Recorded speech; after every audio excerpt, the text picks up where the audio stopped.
घर में दिवाली का उत्सव चल रहा था। मेरे सभी दोस्त आए हुए थे। बीवी ने सबसे महंगी साड़ी पहन रखी थी। तभी अचानक एक अनजान नंबर से फोन आया। जो खबर मिली उसे सुनते ही मैं दौड़ता हुआ छोटे भाई के घर पहुंचा। मेरा छोटा भाई भूख और उपवास से तंग आकर अपने बच्चों को जहर दे चुका था। वो खुद भी आखिरी सांसें ले रहा था। उसने कहा, भाई, अगर तुम अपनी दान की रकम मुझे दे देते तो मैं अपने बच्चों को जहर नहीं देता। ये सुनकर मेरा दिल जैसे फटने लगा। मैं तुरंत घर वापस आया और दरवाजा खोलते ही जो देखा उसने मेरी रूह तक हिला दिया। जब मैं घर वापस लौटा तो अंदर से हंसी मजाक और रोशनी की चहक सुनाई दी। मैं फौरन अंदर गया। घर खुशियों से भरा था।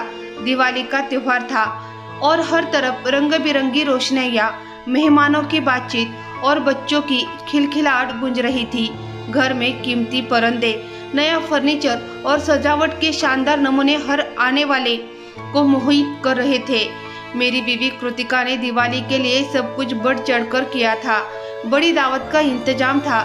हर चीज बाहर से मंगवाई गई थी। सेव और लड्डू और दर्जनों मिठाइयाँ। इतना सब कुछ था कि मोहल्ले के कई घराने कई दिन तक खा सकते थे। कृतिका ने आज सबसे महंगी साड़ी पहनी थी। उसके जेवर चमक रहे थे और वह सबके सामने बड़े फक्र से चल रही थी। मेरे दोस्त, रिश्तेदार सभी आ चुके थे। बच्चों ने नए कपड़े पहने थे और सब खुश थे।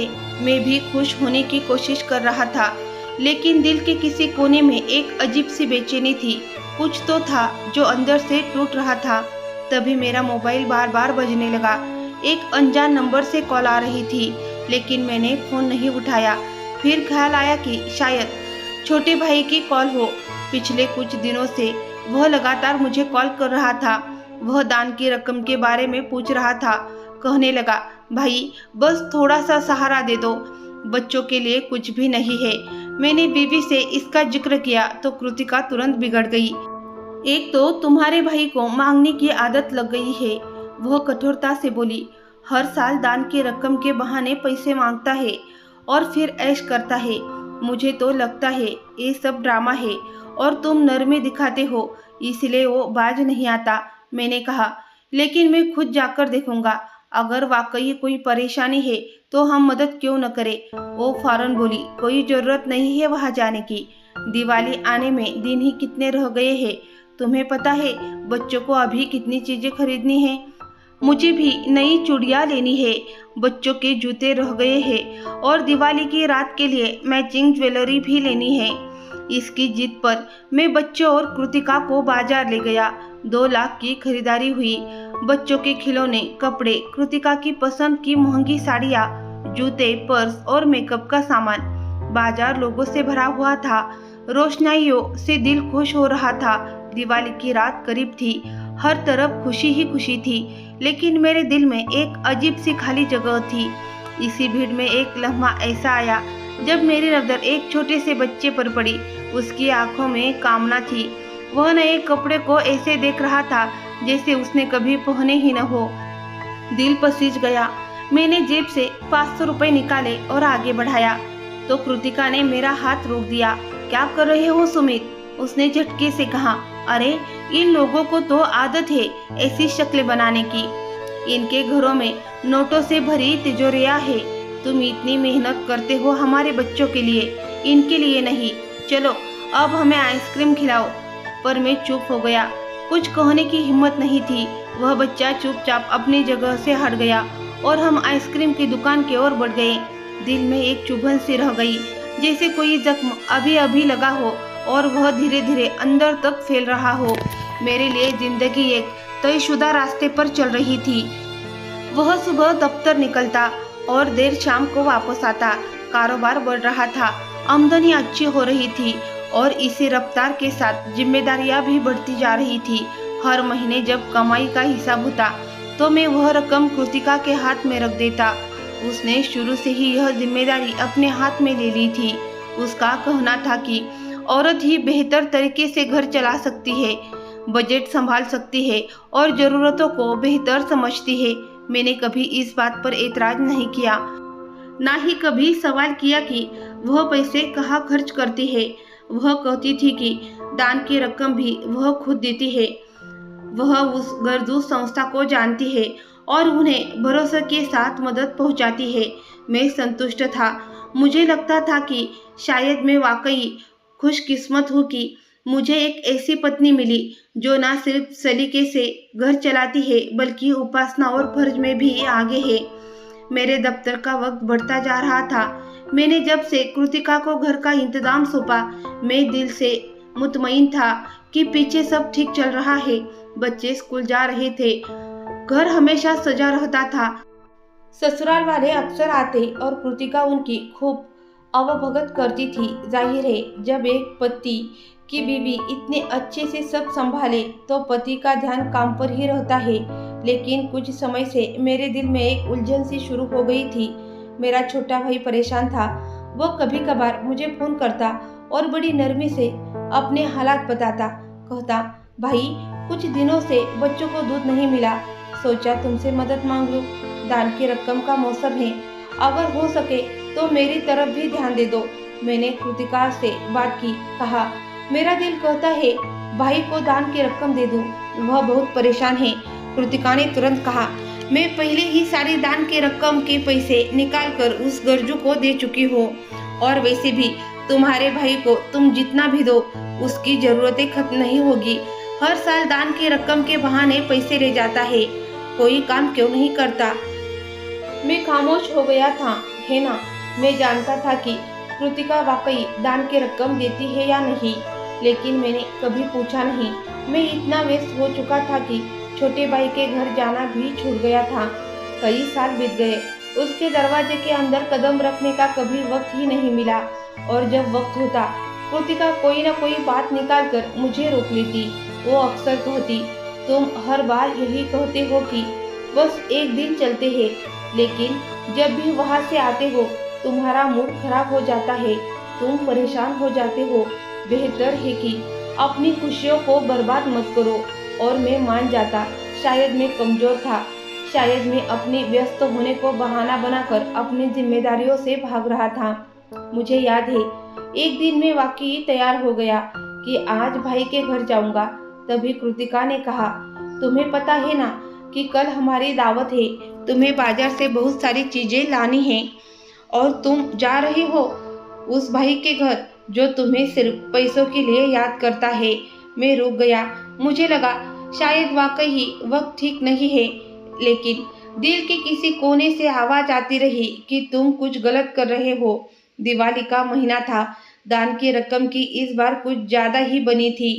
कारोबार ने अच्छी आमदनी दी थी और मैंने खुद हिसाब लगाकर दान की रकम अलग रख दी थी।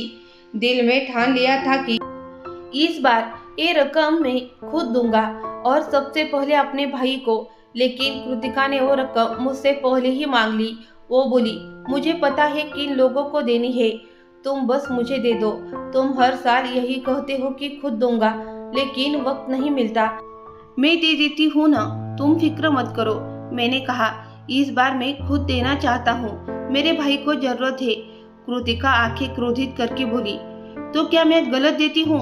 तुम्हें मुझ पर विश्वास नहीं। मैं खामोश हो गया। मेरे पास जवाब नहीं था। विश्वास तो था, लेकिन दिल में एक कमी जरूर थी। मैंने वो रकम उसे दे दी और जैसे ही रकम उसके हाथ में गई, उसने फौरन उसे अपने जेवरात के दराज में रख दिया। मैं कुछ नहीं कह सका, बस दिल में सोचता रहा कि शायद एक कल दे देगी या परसों किसी जरूरतमंद तक पहुंचा देगी। लेकिन वक्त गुजरता गया। भाई के फोन आना बंद हो गए। शायद उसे अब कोई उम्मीद ही नहीं रही थी। मैं अपनी दुनिया में मगन था। बच्चों के स्कूल के दाखिले, कृतिका की फरमाइशें, कारोबारी सफर, सब कुछ चल रहा था।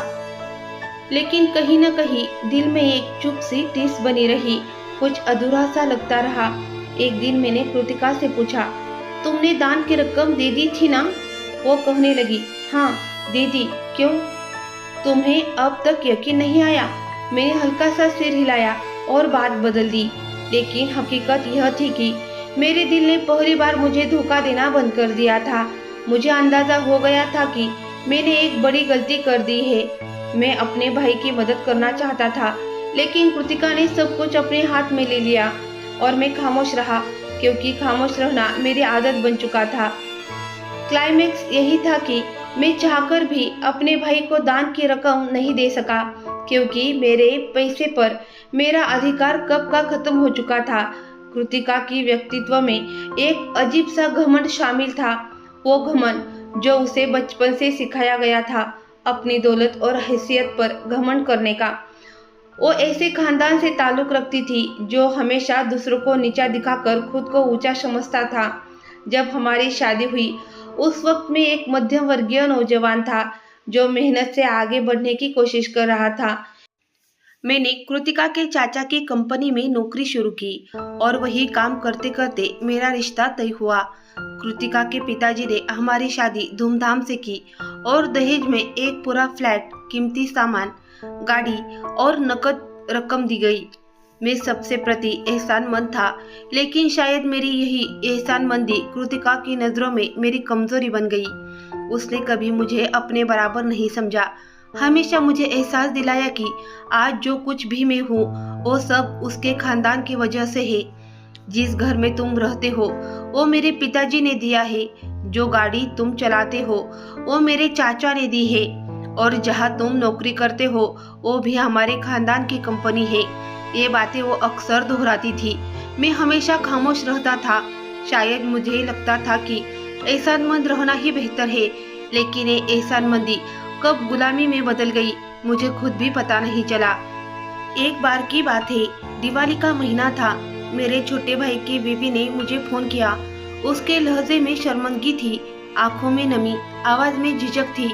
वो कहने लगी, भाई साहब, अगर मुमकिन हो तो बच्चों के लिए कुछ कपड़े दिलवा दीजिए। हम खुद मांगने के कायल नहीं है, लेकिन इस बार कुछ भी नहीं है। मेरा दिल भर आया। मैंने फौरन कुछ रकम बैंक से निकाली और भाई के घर पहुंचा। वह मंजर आज भी मेरे आंखों के सामने है। बच्चे फटे पुराने कपड़ों में, घर का सामान बिखरा हुआ, फ्रिज खाली और चूहा ठंडा।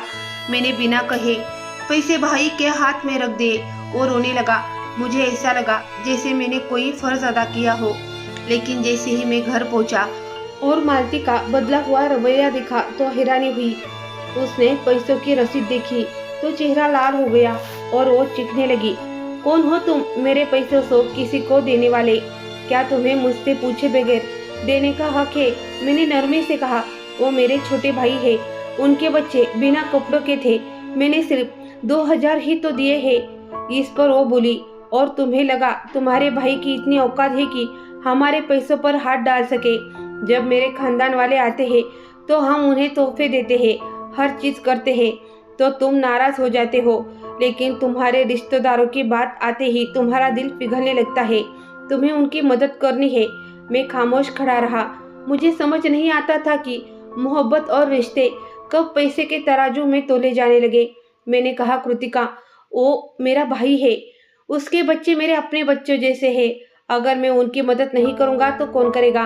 वो हंसी, एक तंज भरी हंसी, और बोली, मेरे मायके में सब इज्जत से जीते हैं, कभी किसी ने हाथ नहीं फैलाया। तुम्हारे घर में तो सब मांगने वाले निकले, तुम भी उन जैसे हो। मेरी खामोशी एक बार फिर मेरे वजूद पर छा गई। मैं जानता था कि जो कुछ मेरे पास है उस पर कृतिका का ही कंट्रोल है। मेरी नौकरी, मेरे घर की छत, यहाँ तक कि मेरी इज्जत भी। जब भी मैंने आवाज उठाने की कोशिश की, बदले में सिर्फ मेरी बेइज्जती हुई। मेरे घर वाले जब भी आते, कृतिका का रवैया उनके साथ ठंडा होता। बस अपने माँ बाप के लिए ही गहरी दोस्ती दिखाती थी। एक बार मेरी माँ ने मुझे अलग से जाकर पूछा, बेटा, तू खुश है ना? तुझे सुकून है? कृतिका तो अच्छी लड़की है, लेकिन हमें लगता है तू कुछ दबा दबा सा हो गया है। मैंने माँ को झूठी तसल्ली दी। माँ, सब वक्त की बात है, सब ठीक हो जाएगा। लेकिन दिल ही दिल में मैं जानता था कि कुछ भी ठीक नहीं होने वाला।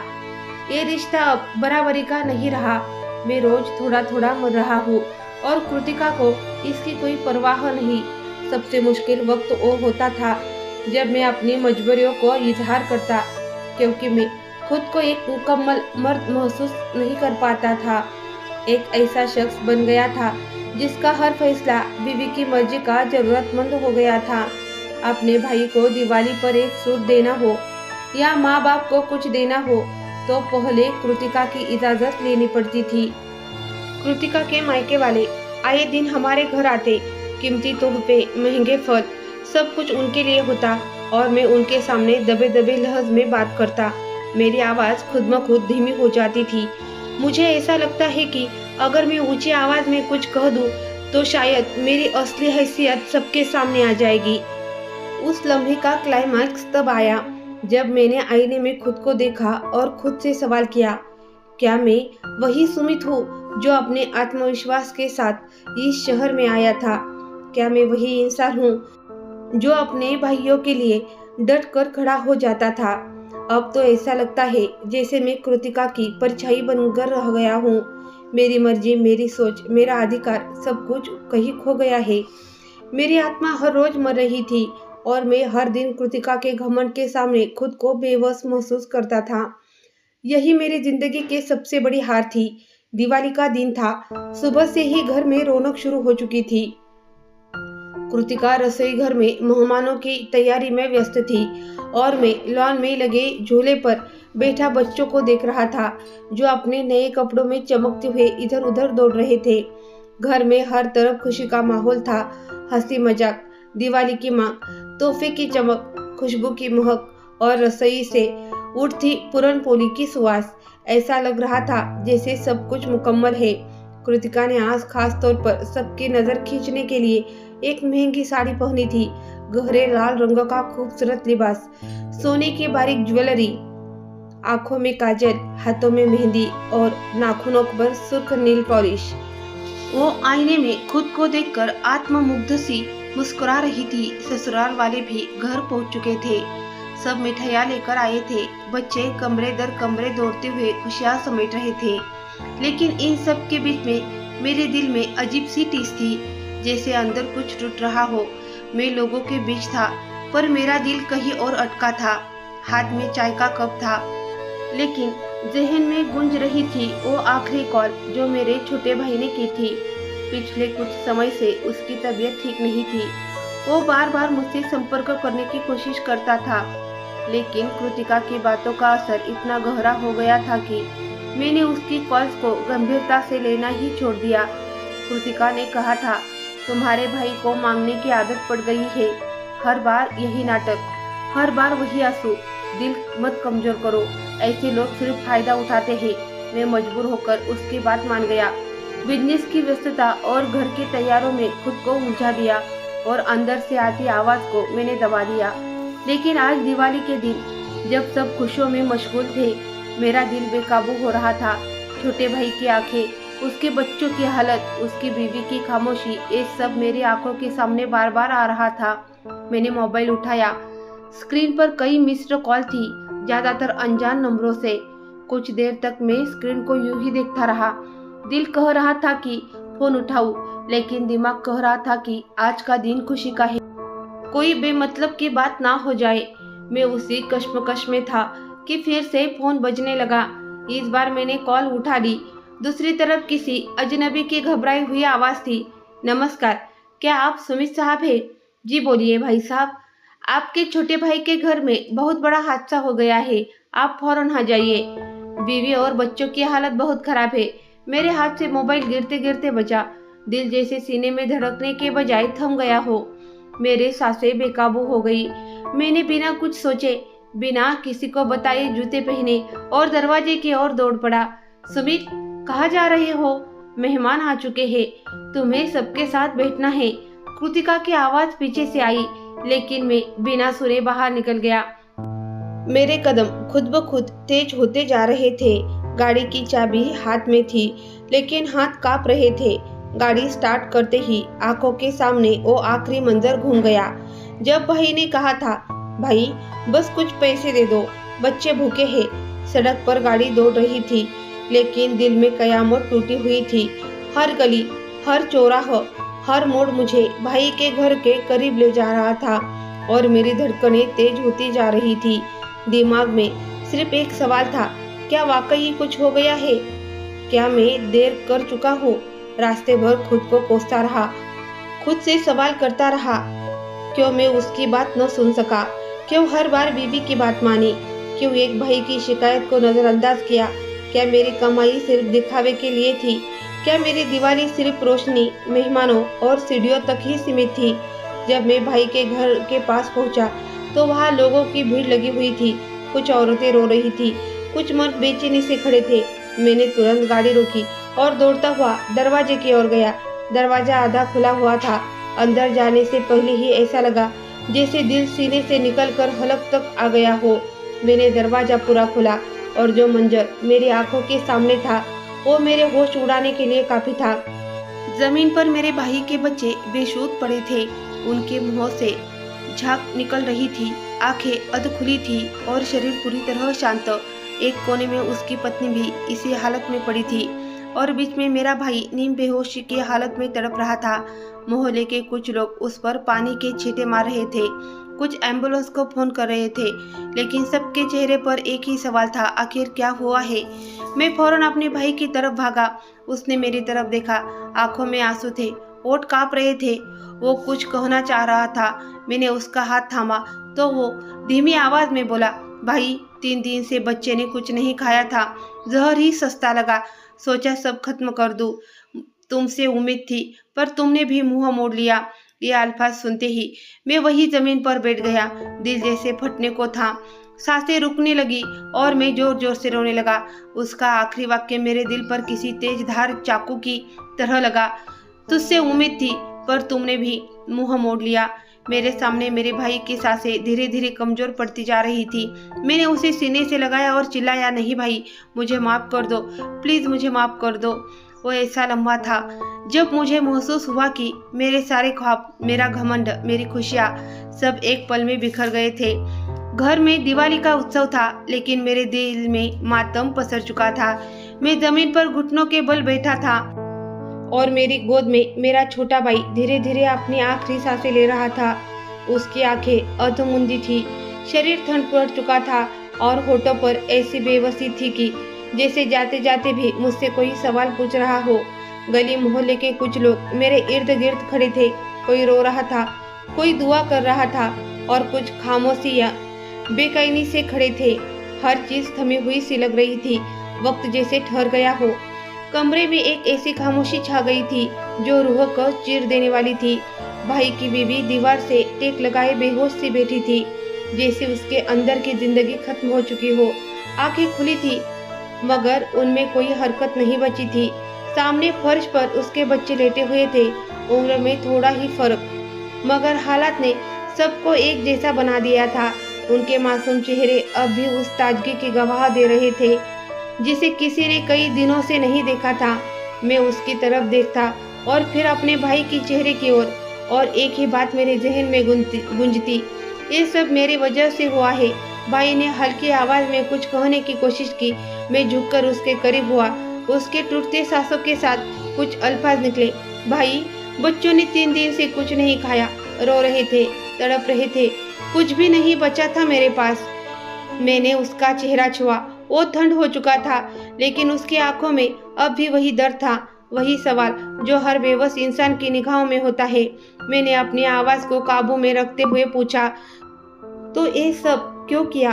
कोई इतना बड़ा कदम कैसे उठा सकता है? वो टूटी आवाज में बोला, क्या करता भाई, कहा जाता। मैं तो बस इतना चाहता था कि बच्चों को दिवाली पर कुछ खिला सकूं, कुछ पहनने को दे सकूं, लेकिन किसी ने नहीं सुना। जब तुमने भी मुंह मोड़ लिया तो एक ही रास्ता बचा, जहर ही सस्ता था, उधार मांगकर ले आया और सबको दे दिया। मेरे वजूद पर जैसे पहाड़ टूट पड़ा, मेरी आंखों में आंसू बहने लगे। मैंने उसके सिर को अपने घुटनों पर रख लिया। तुम्हें मुझसे कहना था भाई, मैं तुम्हारा था, तुम्हें कैसे छोड़ देता? वो हल्के से मुस्कुराया, वो मुस्कान जो दर्द के नीचे दब गई थी। कहा था भाई, कई बार फोन किया मगर कृतिका भाभी हर बार मना कर देती, कहती थी तुम्हारा वक्त कीमती है, मैं तो बोझ हूँ, मुझे पता है तुम मजबूर थे, मगर दिल को तसल्ली नहीं मिली। मैंने अपना चेहरा झुकाकर उसकी पेशानी को चूमा। नहीं, तुम बोझ नहीं थे, तुम मेरा फक्र थे, मेरा भाई थे।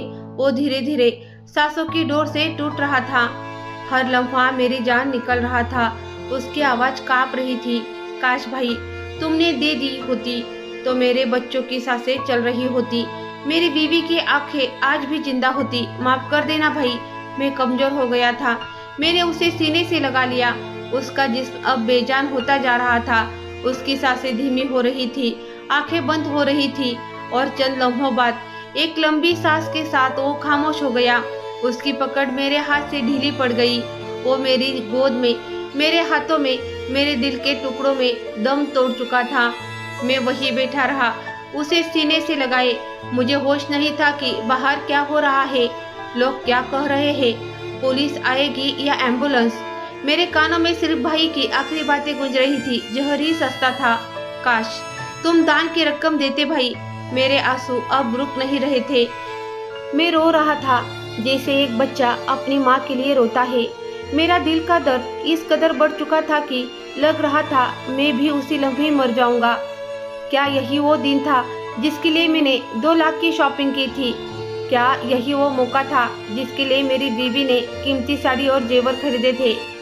क्या यही वो दिवाली थी जिसकी रौनकें, रंग और मेहमानों की बातें की थी?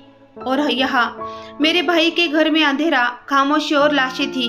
3 मासूम बच्चे, एक बेबस माँ और मेरा भाई, सब खत्म हो चुके थे और मैं जिंदा था, पर अंदर से पूरी तरह टूट चुका था। मेरी अंतरात्मा चीख रही थी, मेरा दिल पुकार रहा था, मेरी रूह रो रही थी। जब मैंने भाई की आंखें बंद की, मेरे हाथ कांप रहे थे। मैंने उसके चेहरे पर हाथ फेरा, जैसे आखिरी बार तसल्ली देना चाहता था, जैसे कहना चाहता था मैं शर्मिंदा हूँ, मैंने सब कुछ खो दिया था और ये तो बस शुरुआत थी। मेरा भाई मेरे सामने, मेरी गोद में, मेरी बाहों में दम तोड़ गया और साथ ही मेरी इंसानियत, मेरी गैरत, मेरी अंतरात्मा भी। मैं अब भी वही जमीन पर बैठा था। मेरे हाथ में भाई के बेजान जिस्म पर थे और आंखों से लगातार आंसू बह रहे थे। मोहल्ले के लोग अफसोस जता रहे थे। कुछ लोग बच्चे की लाशों को देखकर रो रहे थे, कुछ औरतें भाई की बीवी के लिए प्रार्थना कर रहे थे। लेकिन मेरी दुनिया तो उसी एक पल में पूरी तरह उजड़ चुकी थी। मैं खुद को अंदर से बिल्कुल खाली महसूस कर रहा था, जैसे मेरी रूह भी जिस्म से निकल चुकी हो। एक तरफ मेरी बीवी की आवाज गूंज रही थी, जो कुछ देर पहले ही मेरे पीछे चिल्लाकर कह रही थी, कहाँ जा रहे हो, मेहमान आ चुके हैं। और अब मैं यहाँ था अपने भाई की लाश के साथ, जो सिर्फ इसलिए मर गया क्योंकि मैंने उसे उसके हक का हिस्सा, उसका दान की रकम नहीं दी। उस पल में खुद को किसी ऐसे इंसान की तरह महसूस कर रहा था जो जीते जी मर चुका हो। इसी दौरान मेरा फोन फिर से बजा। स्क्रीन पर कृतिका का नाम चमक रहा था। मैंने कांपते हाथों से फोन उठाया, आंसू पोंछे और कान से लगाया। कहाँ रह गए हो सुमित? सब मेहमान तुम्हें ढूंढ रहे हैं, बगैर बताए चले गए। क्या तुम्हें अक्ल नहीं? उसकी आवाज में वही घमंड, वही शक्ति और वही बेपरवाही थी जो मैं बरसों से सुनता आ रहा था। मैं चुप रहा, लेकिन आंसू और नहीं रोके गए। दिल चाह कि फोन काट दूं, लेकिन जुबान ने पहले ही कुछ कह दिया, कृतिका मेरा भाई मर गया। कुछ लम्हों की खामोशी छाई। मुझे लगा जब शायद उसकी आवाज में भी दुख आ जाएगा, शायद वह भी कांप उठेगी। लेकिन जो मैंने सुना वह मेरी सोच से भी ज्यादा बेरहम था। उफ, भगवान का शुक्र है, उसने इत्मीनान से कहा। आखिर जान तो छूट गई उस रोने धोने वाले शख्स से। रोज की शिकायतें, मांगना और तुम पर उसका असर, अब तो सुकून होगा। उसके लफ्ज जैसे मेरे दिल को चीरते चले गए। सांस थम सी गई थी। मैं कुछ कहना चाहता था लेकिन अल्फाज नहीं मिल रहे थे, होठ कांप रहे थे। मैंने मुश्किल से पूछा, कृतिका तुम्हें शर्म नहीं आई? वो मेरा भाई था, उसकी बेबी, उसके 3 बच्चे, सब खत्म हो गए। कृतिका हंसते हुए बोली, सुमित तुम भी ना, तुम तो बिजनेसमैन हो, सोचते क्यों नहीं? ये सब गरीब लोग तुम्हारे जैसे अमीर को बेवकूफ बनाते हैं। भगवान ने इन्हें गरीब बनाया है, ये इनकी किस्मत है। हम क्यों अपनी कीमती पैसे इन पर लुटाए? मेरा दिल तेजी से धड़कने लगा, जैसे सीना फाड़ देगा। कांपते आवाज में मैंने कहा, मैंने तो तुम्हें दान की रकम के पैसे दिए थे। तुमने कहा था कि तुम खुद मजबूर लोगों को देगी। कृतिका ने लंबी सांस ली और बड़ी ठंडक से कहा, मैंने कभी किसी गरीब को दान की रकम नहीं दी। मुझे इन सब बातों पर यकीन ही नहीं है। वो पैसे मैंने अपने गहनों में लगा दिए, कुछ बच्चों की शॉपिंग में और कुछ तो हमारे ससुराल वालों के तोहफे में दे दिए। मेरे हाथ कांपने लगे, मैं सन्न रह गया, जुबान बंद, दिमाग सुन्न, जैसे किसी ने मेरा दिल निकाल लिया हो। मैंने जिंदगी में कभी ऐसा धोखा महसूस नहीं किया था। बरसों की कमाई, उपासना, ईमानदारी सब एक पल में बेकार लगने लगी। मैंने टूटे दिल से कहा, तुमने कभी समझा ही नहीं, तुमने मुझसे धोखा दिया। इन मासूम बच्चों की जानें तुम्हारे लालच की भेंट चढ़ गई। कृतिका अब भी बेपरवाह थी। तुम बहुत सादे हो सुमित, तुम्हें तो कभी हिसाब करना नहीं आया, बस कमाते रहे और मैंने संभाल लिया। और दान की रकम वकम की बातें, ये सब पुरानी रस्में हैं। आजकल लोग अपनी फैमिली के लिए कमाते हैं, दूसरों के लिए नहीं। मेरे वजूद का हर हिस्सा चीख उठा। मुझे लगा जैसे मैं अपनी जिंदगी का सबसे बड़ा मुजरिम हूँ। मैंने एक ऐसी औरत पर भरोसा किया जो रहम, दया और रिश्तों की कद्र करना ही भूल गई थी। मेरे भाई का खून मेरे हाथों पर था, लेकिन वो खंजर कृतिका के हाथ में था, जिसने धोखे से मेरे भाई को मुझे अलग किया। मैं अब भी फोन कान से लगाए बैठा था, लेकिन मेरी आवाज़ कहीं गुम हो चुकी थी। मेरी आंखों में आंसू थम चुके थे, जैसे मेरा जिस्म अब रोना भी भूल चुका हो। कृतिका की आखिरी बात मेरे जहन में गूंज रही थी, गरीबों को भगवान ने गरीब बनाया है, हमने नहीं। ये अल्फाज मेरे दिल में जहर की तरह उतर गए। मैंने जिंदगी भर जो सीखा था, जिस पर ईमान रखा था, वो सब उस एक औरत की खुदगर्जी और बेरहमी के नीचे दब गया। मैंने फोन बंद किया और वो हाथ से गिर गया। मैं वहाँ बैठा अपने भाई की लाश के पास, बस एक ही बात सोच रहा था। मैंने उसे दान के रकम के पैसे नहीं दिए, लेकिन उससे बड़ा जुर्म यह था कि मैंने वो पैसे ऐसे हाथों में दे दिए जो उनके काबिल ही नहीं थे। मुझे अब एहसास हो चुका था कि सिर्फ मेरे भाई का नहीं, बल्कि मेरे ज़मीर, मेरे दीन, मेरे एतबार और मेरी इंसानियत का भी कत्ल हो चुका था। और कातिल वही थी जिसे मैं अपनी ज़िंदगी का साथी समझता रहा। जब मैं अपने भाई के शव को कंधा दे रहा था तो मेरे हाथ काँप रहे थे। मैं सोच रहा था, काश, सिर्फ काश उस दिन मैंने उसकी दिल की बात सुन ली होती। काश मैंने अपनी बीवी की बात को पीछे छोड़ एक बार उसके दर्द को महसूस किया होता।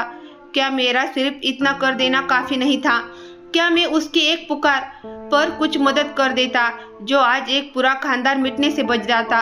दान की रकम के वो चंद हजार रुपए उस वक्त मुझे इतने कीमती लगे कि आज उनके बदले राख के ढेर के सिवा कुछ नहीं बचा।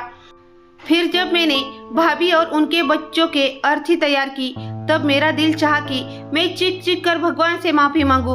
लेकिन अब मेरे अंदर इतनी भी ताकत नहीं बची थी कि मैं दुआ के लिए हाथ उठा सकूं। मेरी दुआएं तो उसी दिन खो गई थी जब मैंने दिल की सच्चाई पर पर्दा डालकर झूठ का साथ दिया था। मैंने अपनी भाई की गरीबी का मजाक समझा और कुछ न कहा। जब मैंने कृतिका को दान की रकम के पैसे थमा दिए और मुड़कर यह नहीं पूछा कि उसने उन्हें कहाँ खर्च किया, तब मुझे अंदाजा नहीं था कि एक दिन ऐसा भी आएगा जब वे सभी लोग जिनके लिए मैंने अपनी पूरी जिंदगी खपा दी, माटी में दफन हो चुके हैं। मेरा फ्लैट, मेरी गाड़ी, मेरे जेवर, मेरी कमाई, सब कुछ जो मैंने अपनी पत्नी और बच्चों के लिए जोड़ा था, आज राख बन चुका है। अब न कोई पत्नी है, न बच्चे, न भाई, न भतीजे, न कोई सुख है, न चैन, न खुशी, न घर और न कोई दौलत। जो कुछ बचा है वह केवल पछतावा है, सिर्फ यादें हैं, सिर्फ वो लम्हे हैं जो बार बार लौटकर आते हैं और मुझसे सवाल करते हैं, क्या तुमने अपना फर्ज निभाया? क्या तुमने भगवान के हुक्म का सम्मान किया?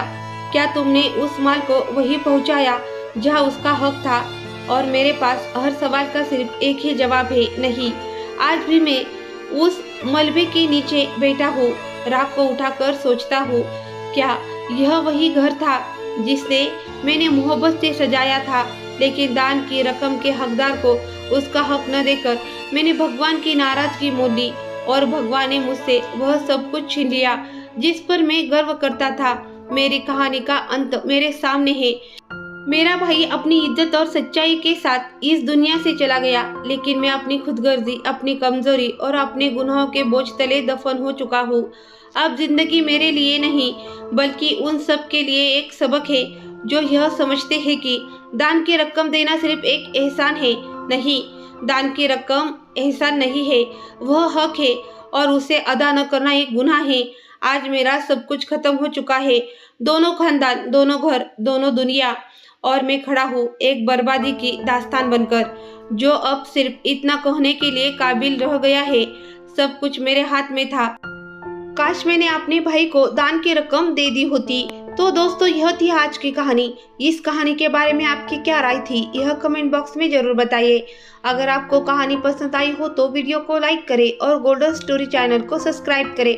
बेल आइकन पर क्लिक करके इसे ऑल पर सेट करें ताकि आपको नए वीडियो की सूचना तुरंत मिल जाएगी। धन्यवाद।